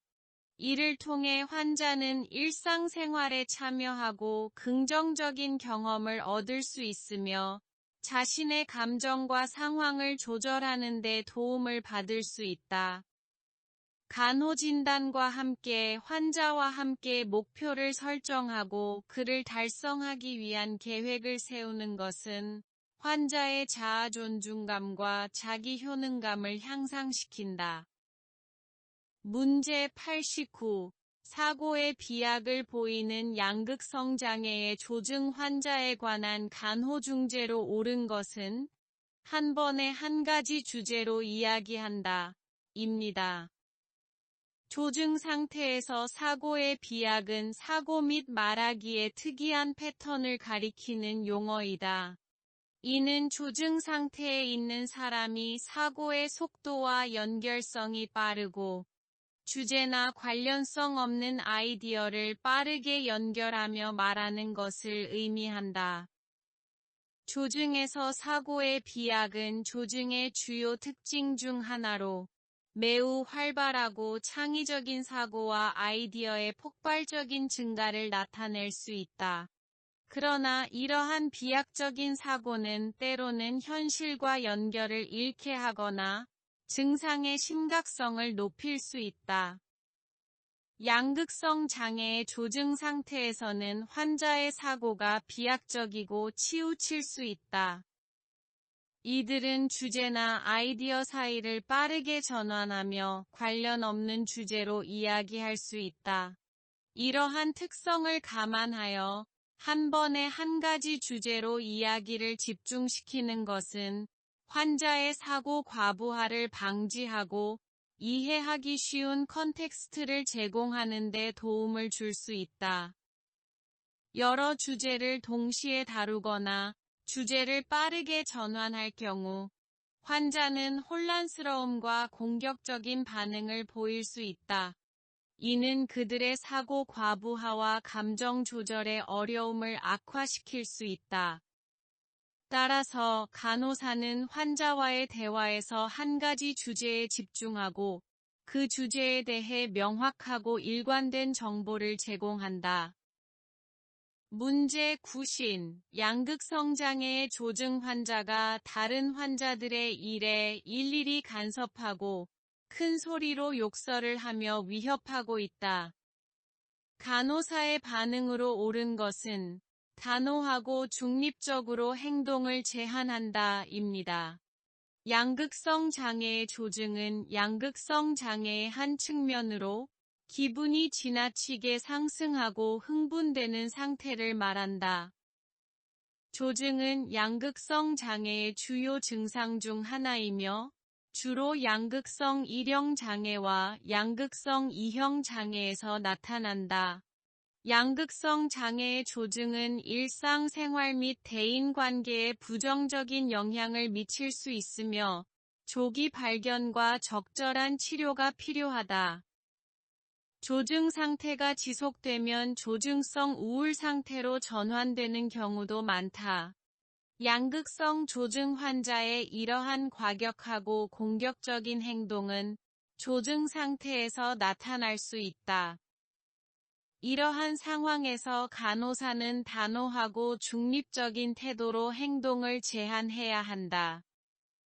다른 환자들의 안전과 환경의 안정을 보장하기 위해 환자의 행동을 통제하고 조절해야 한다. 논쟁하거나 갈등을 유발할 수 있는 반응은 피해야 하며, 폭력적인 행동에 대해서는 보호적이고 안정적인 대응이 필요하다. 문제 91. 강박장애로 입원한 환자가 반복적으로 손 씻기를 하고 있다. 이러한 행동의 원인은 불안 완화입니다. 강박장애는 반복되는 강박적 사고와 그에 대한 강박적 행동이 특징이다. 강박적인 생각이나 이미지에 대한 불안을 감소시키기 위해 일정한 규칙에 따라 반복적인 행동이나 생각을 계속해서 하게 된다. 강박적 사고와 행동에 많은 시간과 에너지를 소모한다. 예를 들어 손을 자주 씻거나 문을 여러 번 잠그는 등의 행동 등이다. 강박장애는 불안과 관련된 심리적인 증상 중 하나로 반복적이고 강박적인 행동을 수행하는 특징이 있다. 이러한 행동은 일시적으로 불안을 완화시키기 위해 수행되며, 환자가 불안과 불안감을 해소하려는 시도일 수 있다. 손 씻기는 강박적인 행동 중 하나로 흔히 나타나는데, 환자는 손 씻기를 통해 불안을 완화하려고 할 수 있다. 문제 92. 고소공포증이 있는 대상자를 고층 빌딩의 최고층으로 바로 올라가도록 하였다. 간호사가 적용한 중재기법은 홍수법입니다. 홍수법은 과도한 노출을 통해 개인이 두려움을 극복하도록 돕는 중재기법이다. 예를 들어, 강한 공포를 느끼는 사람이 그 공포 요소에 직면하게 되면 초기에는 불안이 더욱 증가할 수 있으나 시간이 지남에 따라 불안이 감소될 수 있다. 토큰 경제는 원하는 행동을 보상하는 시스템으로 강화제를 사용하여 원하는 행동을 증진시키는 데 활용된다. 환자 또는 클라이언트가 원하는 행동을 수행하면 토큰 보상을 받게 되고, 이 토큰은 나중에 다른 보상이나 특전으로 교환될 수 있다. 이를 통해 원치 않는 행동을 감소시키고 원하는 행동을 증가시킬 수 있다. 체계적 둔감법은 공포나 불안을 줄이기 위해 계획적으로 노출을 증가시키는 중재기법이다. 이 기법은 계층적 접근 방법을 통해 개인을 노출시키고, 동시에 근육 이완 기법 등의 심리적인 휴식 기법을 사용하여 불안을 줄이는 방법이다. 바이오 피드백은 생체 신호를 측정하고 피드백을 통해 개인이 그 신호를 인지하고 조절할 수 있도록 도와주는 중재기법이다. 예를 들어, 근전도를 측정하여 근육의 긴장 정도를 보여주고, 이를 개인에게 피드백하여 근육을 효과적으로 이완시킬 수 있다. 점진적 이완요법은 근육의 긴장과 이완을 순차적으로 진행하면서 전체적인 심신의 이완을 도모하는 중재 기법이다. 이 기법은 근육 그룹을 순서대로 긴장시킨 후 이완시키는 연습을 반복하여 심신적인 긴장을 완화시킨다. 문제 93. 대상자가 터널을 지나던 중 갑자기 숨이 쉬어지지 않고 죽을 것 같아 심장병을 의심하여 응급실을 방문하였다. 검사 결과 이상 소견이 없을 때 추정되는 질환은 공황장애입니다. 공황장애는 예고 없이 갑작스럽게 발생하는 반복적인 공황 발작을 특징으로 한다. 이러한 공황 발작은 강한 두려움이나 공포를 동반하며 생리적인 증상들과 함께 나타날 수 있다. 일반적으로 공황 발작은 몇 분 동안 지속되지만 몇 시간 동안 지속되거나 연이어서 여러 번 발생할 수도 있다. 주요 증상은 갑작스러운 공포나 불안, 심장이 빨리 뛰는 느낌, 숨이 막히는 느낌, 현실감 상실, 손 떨림, 발한증, 땀이 나는 등 다양한 신체적인 증상을 포함한다. 해리성 장애는 정신의식의 일부 또는 전체가 분리되어 기억, 인식, 감각, 정체성 등의 혼란을 경험하는 정신질환이다. 이러한 상태는 일상적인 현실과의 연결이 끊어지거나 일시적으로 외면되는 경험을 동반할 수 있다. 해리성 장애에는 다양한 형태가 있으며 가장 잘 알려진 형태는 해리성 정신분열증이다. 한 사람이 둘 이상의 분리된 인격 상태를 경험하는 것을 특징으로 한다. 이러한 장애는 정서적 또는 신체적인 외상을 겪은 후 발생할 수 있으며 상당한 정서적 고통을 유발할 수 있다. 사회 불안 장애는 사회적 상황에서 지속적이고 지나친 불안과 두려움을 경험하는 장애이다. 이러한 상황에서는 다른 사람들의 주목과 평가에 대한 공포와 자신을 부끄러워하며 일상적인 사회적 활동에서 어려움을 겪을 수 있다. 외상 후 스트레스 장애는 과거에 경험한 심리적 외상으로 인해 지속적인 스트레스 반응을 경험하는 장애이다. 외상적 사건은 심리적인 충격과 두려움을 유발하며 후유증상으로는 외상 관련된 공포, 애로사항과 알레포 반응, 사회적인 인터랙션의 어려움 등이 나타날 수 있다. 이러한 증상은 외상 후 몇 개월에서 몇 년이 지난 후에도 계속되는 경우가 많다. 문제 94. 거울에 비친 자기 얼굴이 괴물처럼 보인다며 회사에 출근하기를 거부하는 대상자에게서 추정되는 질환은 신체 이형 장애입니다. 신체 이형 장애는 자신의 외모에 지나치게 집착하고 심한 불만족을 느끼는 정신질환이다. 이 혼자서는 작은 결함이나 하자로 느껴질 수 있는 부분에 대해 지나치게 극단적인 관심과 우려를 가지며 실제로는 존재하지 않거나 사소한 결함으로 외모가 심하게 왜곡되어 보이게 된다. 자기 외모에 대한 집착으로 인해 일상적인 활동에 지장을 받을 수 있으며 사회적인 관계와 자기 존중감에도 부정적인 영향을 주는 경우가 많다. 거울을 피하지 못하고 자신의 외모에 대한 반복적인 확인 행동이나 보정 행동을 보일 수 있다. 심지어 외모상의 결함을 심하게 과대 해석하여 신체 수정을 시도할 수도 있다. 해리성 정체성 장애는 한 개인 내에서 둘 이상의 구별된 인격 상태 또는 신분을 경험하는 정신질환이다. 이러한 인격 상태는 각자 고유한 특성, 기억, 행동 양식을 가지며 개인이 자각하지 못하는 상태 변화를 보인다. 해리성 정체성 장애는 일반적으로 심각한 신체적, 정서적, 정신적 외상과 관련되어 있으며 해리는 자아를 보호하기 위한 방어 메커니즘으로 작용할 수 있다. 문제 95.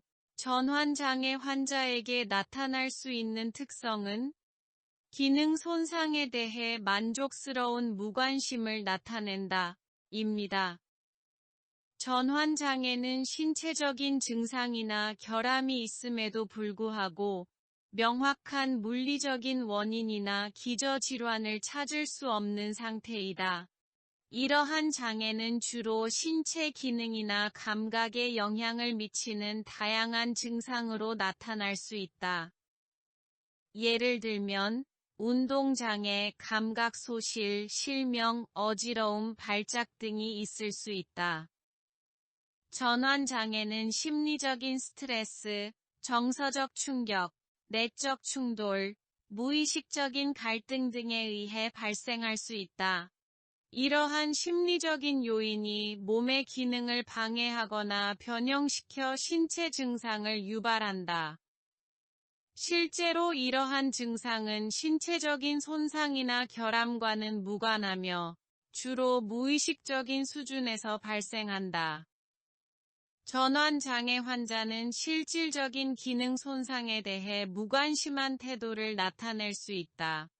이들은 실제로는 정상적인 활동을 수행할 수 있는 능력을 갖고 있지만 이를 활용하지 않거나 손상을 지속시키는 경우가 있다. 이는 신체적인 증상에 대한 주의를 돌리기 위한 방어적인 메커니즘으로 작용할 수 있다. 문제 90. 반사회성 성격장애 환자의 특성은 D. 양심과 죄책감이 결여되어 있다. 입니다. 반사회성 성격장애는 다른 사람의 권리를 무시하고 불법적이거나 윤리적으로 문제가 있는 행동을 자주 보이는 성격장애이다. 이러한 개인들은 사회규범을 준수하지 않으며 타인을 속이거나 기만하며 자신의 이익을 추구하는 경향이 있다. 반사회성 성격장애를 가진 개인들은 대체로 자기중심적이며 타인의 감정에 대한 이해가 부족하다. 다른 사람들에 대한 불법적인 행동, 폭력적인 행동, 거짓말, 사기, 책임 회피 등을 자주 보일 수 있다. 이들은 자신의 행동에 대한 후회나 양심의 가책을 느끼지 않으며 다른 사람들의 고통이나 상처를 무시하거나 공감하지 않는 경향이 있다. 반사회성 성격장애는 일반적으로 어린 시기부터 문제적인 행동을 보이며 성인으로 성장할 때까지 이러한 특징이 계속되는 경향이 있다. 이러한 성격장애는 심각한 사회적 문제를 일으킬 수 있으며 법적인 문제나 대인관계의 문제를 초래할 수 있다. 문제 97. 마술적 사고와 기이한 행동을 보이는 성격장애 유형은 조현형 성격장애입니다. 조현형 성격장애는 이상한 사고와 행동, 사회적 격리, 독특한 환경과 사물에 대한 관심 등의 특징을 가진 성격장애이다. 이러한 개인들은 사회적 관계에서 어려움을 겪을 수 있으며 비현실적이거나 이상한 사고 양식을 갖고 있다. 또한 환경과 사물에 대한 특이한 믿음이나 경험적인 인과관계에 대한 특이한 해석을 가질 수 있다. 편집성 성격장애는 사회적 관계를 회피하며 독립적인 생활을 선호하는 특징을 가진 성격장애이다. 이러한 개인들은 감정적인 표현이 제한되어 있으며 사회적 관계에 대한 관심이 적거나 거의 없다. 사회적 고립과 감정적인 거리감을 경험할 수 있다. 강박성 성격장애는 완벽주의, 통제 욕구, 세부적인 규칙과 규율에 대한 과도한 관심 등의 특징을 가진 성격장애이다. 이러한 개인들은 철저하고 규칙적인 생활을 선호하며 통제와 질서를 중요시한다.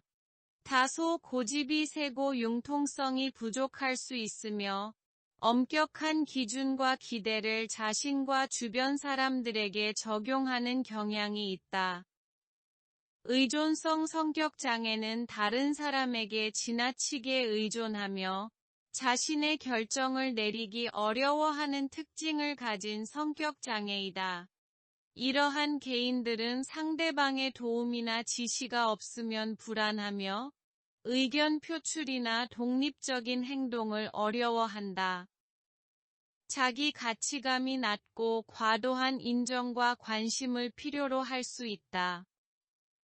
회피성 성격장애는 사회적인 부끄러움이나 염려, 사회적 상반되는 평가를 피하려는 강한 욕구 등의 특징을 가진 성격장애이다. 이러한 개인들은 사회적 상호작용을 회피하거나 제한하며 자존감이 낮고 사회적인 부정적인 평가를 두려워한다. 사회적 고립과 사회 불안을 경험할 수 있다.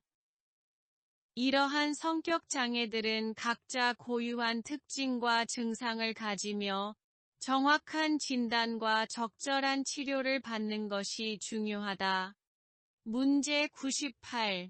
알코올 중독자를 위한 집단요법에서 자신의 문제를 가장 잘 이해하고 있는 대상자의 반응은 내가 자조모임 참석을 중단한다면 재발할 위험이 높아질 거예요. 입니다. 알코올 중독자가 자신의 문제를 가장 잘 이해하고 있는 경우, 그들은 자조모임에 대한 중요성을 이해하고 이를 계속 참석하려고 노력한다. 이들은 자조모임이 그들의 회복과 유지에 중요한 역할을 한다는 사실을 알고 있으며 중단할 경우 재발할 위험이 높아질 수 있다는 것을 인식하고 있다. 알코올 중독자는 자조모임을 통해 서로의 경험을 나누고 상호 지원을 받으면서 회복 과정을 이어나갈 수 있다. 문제 99. 아편 중독자를 치료하는 데 사용되거나 금단 증상 완화에 도움이 되는 약물은 메타돈입니다.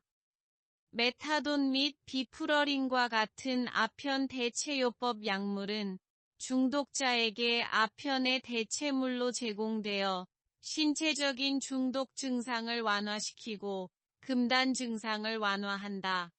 나록소는 아편 중독자의 긴급한 대처를 위해 사용되는 약물로 과도한 아편 섭취로 인한 중독 사태 발생 시 즉각적으로 투여된다. 나록소는 아편 작용을 차단하고 호흡 억제를 예방하여 중독자의 생명을 보호한다. 문제 100. 주요 신경인지 장애 치매. 환자의 간호중재로 옳은 것은 한 번에 한 가지씩 천천히 지시한다. 입니다. 신경인지 장애는 일상적인 기능과 인지 능력의 지속적인 감소를 특징으로 하는 신경학적인 질환이다. 주로 노인들에게서 발생하지만 어떤 경우에는 젊은 성인들에게도 발생할 수 있다. 신경인지 장애는 다양한 원인에 의해 발생할 수 있으며 가장 흔한 원인은 알츠하이머병이다. 주요 증상에는 기억력 손상, 사고력 및 판단력 저하, 언어 및 의사소통 장애, 문제 해결 능력 감소, 일상생활 기능 저하 등이다. 문제 101. 신경성 식욕부진증 환자의 간호중재로 옳은 것은 식사 후 한두 시간 이내 화장실 가는 것을 제한한다. 입니다. 신경성 식욕부진증은 정신과적인 식사 및 체중 조절 장애로 주로 청소년과 젊은 성인 여성에 흔히 발생한다.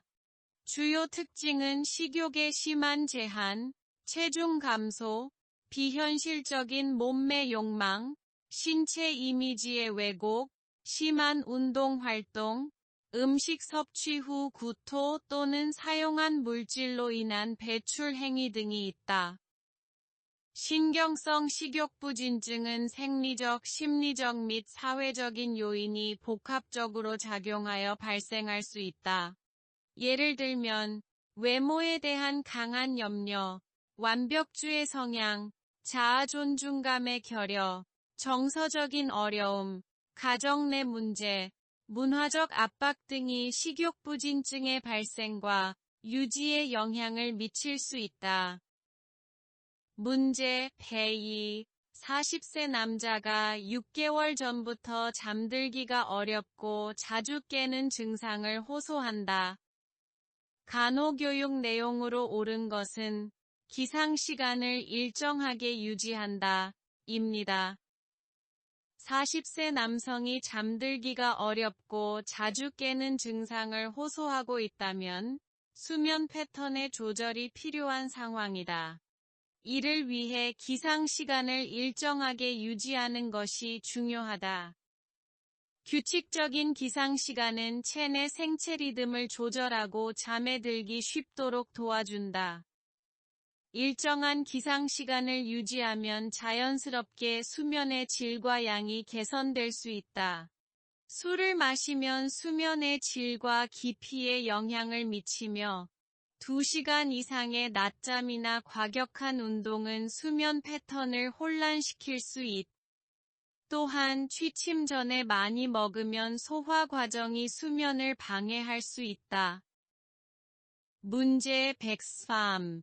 성적 흥분을 위해 여성의 속옷에 집착하는 행동과 관련된 질환은 물품음란 장애입니다. 물품음란 장애는 비정상적으로 특정 물품에 대한 성적 흥분이나 성적 충동을 가져오는 현상이다. 특정한 물품에 대한 지속적이고 강한 성적 매력을 느낀다. 물품음란 장애는 성적 안락감과 충족감을 제공하며 해당 물품에 대한 의존성을 갖게 될 수 있다. 이러한 성적 흥분은 일상적인 성적 관계나 상호작용 없이도 충족될 수 있다. 문제 104. 3세 남아가 주로 혼자서 놀고 엄마가 불러도 대답을 하지 않으며 눈맞춤이 되지 않아 자폐 스펙트럼 장애로 진단되었다. 간호 목표로 옳은 것은 사회적 상호교류가 향상된다 입니다. 자폐 스펙트럼 장애는 연가기부터 발병하는 발달장애의 일종으로 사회적 상호작용 및 커뮤니케이션 능력의 결여와 반복적이고 제한된 행동 패턴이다. 문제 105. 투렛 장애에 관한 설명으로 옳은 것은 다양한 운동 틱과 음성 틱이 나타난다 입니다. 투렛 장애는 신경학적인 발달 장애로서 주로 소아 및 청소년기에 발생한다. 이 장애는 반복적이고 갑작스럽게 나타나는 자발적인 운동이나 음성 틱이 특징이다. 틱은 강박적이거나 자의적으로 억제할 수 없는 반복적인 운동이나 소리이다. 투렛 장애의 틱은 다양한 형태를 가질 수 있으며 가장 흔한 형태는 안구 깜빡임, 머리 흔들기, 얼굴 움직임, 어깨 으쓱임, 손가락 움직임 등의 운동 틱이다. 음성 틱의 경우에는 임의적인 소리를 내거나 낱말이나 문장을 반복하는 것이 포함될 수 있다.